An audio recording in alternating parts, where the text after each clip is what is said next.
مہذب ممالک میں جب بھی کوئی تہوار آتا ہے تو لوگوں کا خیال رکھا جاتا ہے اور ان لوگوں کے خیال رکھنے کے لیے جو چیزوں پہ منافع ہے وہ گھٹا دیا جاتا ہے. سیل لگتی ہے رمضان کی، کرسمس کی، جو بھی تہوار آتے ہیں لوگوں کے لیے. لیکن یہاں پہ معاملہ بالکل الٹ. بالکل شفاعت. آپ امریکہ میں چلے جائیں، آپ امریکہ کے کسی گروسری سٹور میں چلے جائیں تو وہاں پر بھی خصوصی طور پر پیکیجز رکھے گئے ہوتے ہیں تاکہ وہاں کی جو مسلم کمیونٹی ہے وہ اچھے طریقے سے رمضان میں عبادت بھی کر سکے اور بڑے اچھے طریقے سے سیلیبریٹ بھی کر سکے، پھر عید بھی ان کے لیے آسان ہو. لیکن پاکستان میں اگر ہم دیکھیں معاملہ بالکل ہی مختلف ہے.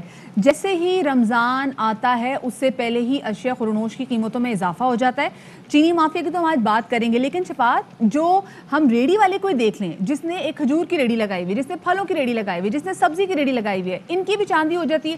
ذخیرہ اندوز آلریڈی چیزیں اتنی سٹاک اپ کرنا شروع کر دیتے ہیں کہ پھر اس پہ منافع بناتے ہیں، منافع خور کی چاندی ہو جاتی ہے. اور اس تمام سے چکر میں جو عام انسان ہے، جو عام مسلمان ہے، جس نے روزہ بھی رکھنا ہے، جو روزے دار ہے، مہنگائی میں وہ آلریڈی پس رہا ہے، اس کے لیے مشکلات اور بڑھ جاتی ہیں. روزہ رکھنے میں بھی مطلب وہ بجائے یہ کہ اچھا دسترخوان اس کا شفاعت ہو، وہ کم چیزوں پہ پھر اکتفا کرتا ہے کیونکہ چیزیں بہت مہنگی ہیں. بالکل ایسا ہے جناب. اور اس حوالے سے بات کرنے کے لیے جناب ہمارے ساتھ موجود ہیں علماء کونسل کے چیئرمین جناب علامہ حافظ طاہر اشرفی صاحب. انہیں شامل گفتگو کرتے ہیں. بہت شکریہ علامہ صاحب وقت دینے کے لیے.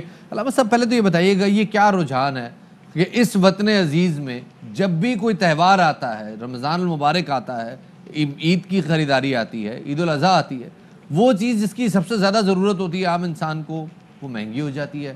ان روزوں میں کھجوریں مہنگی ہو جائیں گی، جب بڑی عید آئے گی تو ٹماٹر، ادرک، لہسن، دھنیا مہنگا ہو جائے گا. یہ کیا رجحان ہے؟ بسم اللہ الرحمن الرحیم نحمدہ ونصلی ونسلم علی رسولہ الکریم. رجحان تو میں اگر یہ کہوں کہ ہوس اور اس زندگی کے بعد جو آنے والی زندگی ہے اس کا تصور نہ ہونا ہے، وگرنہ یہ تو ممکن ہے کہ آپ کو یہ معلوم ہو کہ یہ مہینہ جو ہے یہ اللہ کا مہینہ ہے اور اجر و عافیت والا مہینہ ہے. اس کے نفل کا ثواب جو ہے فرض کے برابر ہو جاتا ہے، فرض کا ثواب جو ہے وہ 70 گنا بڑھ جاتا ہے. تو آپ پھر اس کے بعد بھی لوگوں پہ ظلم کریں، جبکہ اللہ کے نبی صلی اللہ علیہ وسلم نے جو شعبان المعظم کے آخر میں ایک خطبہ دیا اس میں یہ فرمایا کہ یہ ہمدردی اور غمخواری کا مہینہ ہے. اب ایک طرف تو میرا دعویٰ یہ ہے کہ میں جناب رسول اللہ صلی اللہ علیہ وسلم کا ماننے والا ہوں، میں مسلمان ہوں، میں اسلام پہ چلنے والا ہوں، اور دوسری طرف میں ملاوٹ کر رہا ہوں، میں ذخیرہ اندوزی کر رہا ہوں، میں منافع خوری کر رہا ہوں، میں لوگوں پہ زندگی کو مشکل کر رہا ہوں. تو مجھے آپ بتائیے، میرے اور آپ کے آقا علیہ الصلوۃ والسلام تو فرما رہے ہیں کہ جس نے روزے دار کا روزہ کھلوایا اور کیا کہ پانی کے گلاس سے بھی اگر، تو اس کو بھی اللہ کریم اجر عطا فرمائیں گے اس روزے کے برابر. اور دوسری طرف یہ ہے کہ اس نے جناب پچھلے 2 ماہ سے سٹاک شروع کیا ہوا ہے، چینی والا چینی کر رہا ہے، لیمو والا لیمو کر رہا ہے، شربت والا شربت کر رہا ہے، بیسن والا بیسن کر رہا ہے، کھجور کر رہا ہے، اور یہ لوگوں کے لیے آسانی کی بجائے مشکلات پیدا کر رہا ہے. تو پھر یہ سن لے کہ اللہ کے نبی صلی اللہ علیہ وسلم نے اس ملاوٹ کر کے ایک جگہ سے گزر ہوا رسول اللہ صلی اللہ علیہ وسلم کا مفہوم اس طرح سے ہے، گندم تھی، آپ نے جب اس گندم میں ہاتھ ڈالا تو وہ گیلی تھی، آپ نے کہا یہ کیا ہے؟ تو اس نے کہا جی بارش ہوئی. تو آپ نے کہا کہ آپ ملاوٹ کرتے ہو، زیادہ نفع کے لیے کرتے ہو. تو جو یہ ملاوٹ کرنے والا ہے، ایک تو منافع خوری ہے نا، ایک سب سے بڑا ظلم یہ ہے کہ منافع خوری تو کر رہا ہے، مہنگی تو بیچ رہا ہے، لیکن وہ چیز اگر آپ مرچ لے لیں تو اس میں بورا شامل کیا ہوا ہے، اور کوئی چیز لے لیں. ابھی پچھلے دنوں یہاں اسلام آباد کے اندر بیسن منگوایا، وہ اس کی حالت ہی نہیں تھی کہ اسے بیسن کہا جائے، پتہ نہیں کیا کچھ اس میں ملوث کیا گیا، جو ہے ملاوٹ کی گئی تھی. تو یہ ذخیرہ اندوز ہو، ملاوٹ کرنے والا ہو، اللہ کے نبی صلی اللہ علیہ وسلم نے فرمایا کہ یہ میرا امت میں سے ہی نہیں ہے. بالکل. اور جیسے علامہ صاحب ابھی جیسے بھی آپ نے بات کی، آپ نے ذخیرہ اندوزوں کے حوالے سے بات کی، آپ نے منافع خوروں کے حوالے سے بات کی. ہمارے ہاں تو یہاں پہ ٹرینڈ ہے کہ جس حساب سے ذخیرہ اندوزی کی جاتی ہے، آپ چینی مافیا کی ایگزامپل اپنے سامنے لے لیں، آپ آٹا مافیا کی ایگزامپل اپنے سامنے لے لیں، تو آپ یہ بتائیے گا کہ قرآن و سنت کی روشنی میں ایسے لوگوں کے لیے کیا احکامات ہیں جو کہ ذخیرہ اندوزی کرتے ہیں اور مسلسل کیے جاتے ہیں، ایک سال ایکشن لیا جاتا ہے، اگلے سال وہ پھر تیار ہو جاتے ہیں؟ دیکھیں سب سے پہلے تو ایسے لوگوں کے لیے اللہ کے نبی صلی اللہ علیہ وسلم کی بد دعا ہے. یہ جہنم کا ایندھن اپنے اندر بھر رہے ہیں, ان پر لعنت کی گئی ہے. تو مجھے آپ بتائیے وہ آقا جو پوری کائنات کے لیے رحمت ہے, چرند پرند حیوانات نباتات جو اسلام میں آئے جو نہیں آئے سب کے لیے رحمت ہے, لیکن اس شخص کے لیے وہ بھی جو ذخیرہ اندوز ہے, ذرا یہ سوچ تو لے. اور پھر بعض ایسے ہیں کہ وہ ایک طرف لوگوں کو لوٹتے ہیں اور دوسری طرف کہتے ہیں ہم نے جی بڑا راشن تقسیم کر دیا ہے, ہم نے جی بڑی سبیل لگائی ہے افطاری کی. اور خدا کے بندے تو جو ملاوٹ کر رہا ہے, ذخیرہ اندوزی کر رہا ہے, جو ناجائز منافع لے رہا ہے, تیری یہ سبیل تیرے کام نہیں آئے گی. خدا کے لیے ڈرو اللہ سے, لوگوں پہ آسانی پیدا کرو. علامہ صاحب نوبت یہاں تک ہے کہ وہ جو زمین والوں پہ رحم کرو تاکہ آسمان والا تم پہ رحم کرے. بالکل بالکل بالکل. علامہ صاحب نوبت تو یہاں تک ہے. تھے ابھی یہ جن کے خلاف کریک ڈاؤن ہوا, یہ 150 روپے میں چینی لے جانا چاہتے تھے, جن کے خلاف ابھی آپ دیکھ رہے ہیں کہ یہ سٹہ باز اور سارے. مجھے آپ بتائیں کہ یہ انہوں نے مرنا نہیں ہے کیا؟ یہ قبر میں اپنے ساتھ یہ پیسے لے جائیں گے؟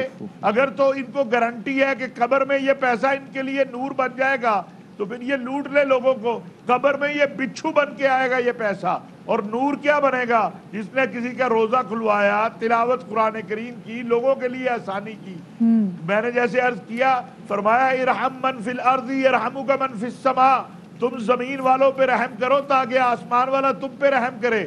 ذرا سوچے کہ ایک دکان والا جب ایک چیز کو مہنگا کرتا ہے, ناجائز منافع لیتا ہے, تو کتنے لوگ اس سے متاثر ہوتے ہیں. کیا قیامت والے دن وہ اللہ کے سامنے جو یہ ناجائز منافع خوری کی اس کا جواب دے سکے گا؟ ادھر تو کوئی نہیں ہوگا بھائی, ادھر تو نفسا نفسی ہے. تو اس لیے میں سمجھتا ہوں لوگوں کو بھی کہنا چاہتا ہوں کہ آپ تھوڑی ہمت کریں. ایک حکومت کا کام ہے, حکومت کو اپنا کام کرنا ہے, لیکن آپ بھی ہمت کریں.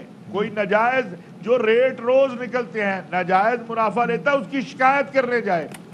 اور اگر نہیں باز آتے, اگر یہ مافیاز جو ہیں آپ صرف 2 دن ایک چیز کا بائیکاٹ کر دے تو اس کا یہ آپ کے پیچھے پیچھے پھرتے ہیں.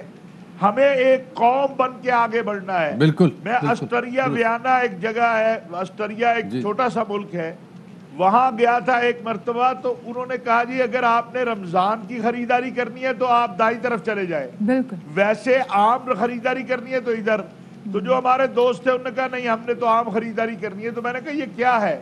سیم چیزیں تھی. انہوں نے کہا رمضان والوں کے لیے یہاں 30% ڈسکاؤنٹ ہے, 50% ہے, وہی چیز اس طرف ہے. اور لوگوں کے اندر بھی یہ جذبہ تھا, اور ایک طرف ہم نے رمضان کے لیے نہیں لینا, وہی چیز 30% زیادہ پہ ادھر خرید رہے تھے, رمضان کے لیے ادھر جو ہے 30% ڈسکاؤنٹ تھا. وہ کافر ہیں جنہیں آپ کہتے ہیں کہ یہ اسلام میں نہیں آئے ہیں.